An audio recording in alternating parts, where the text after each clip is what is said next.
Scan for SOVI, your AI bestie. I got your back. Calculus problems involving rates of change are actually quite simple when you break them down into 3 quick steps. Let us solve this tricky problem right now. To find the rate of change of the surface area, we use the chain rule. We multiply the derivative of s with respect to r by the rate of change.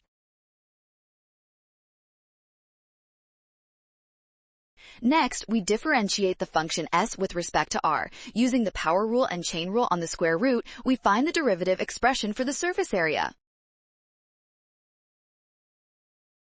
Finally, substitute the radius of 0.75 and the rate of change of 1.15 into our derivative to calculate the final rate of change. Nailed it! Scan the code, you can learn better with SOVI, avoid skipping the chain rule, and always remember to check your units for the answer.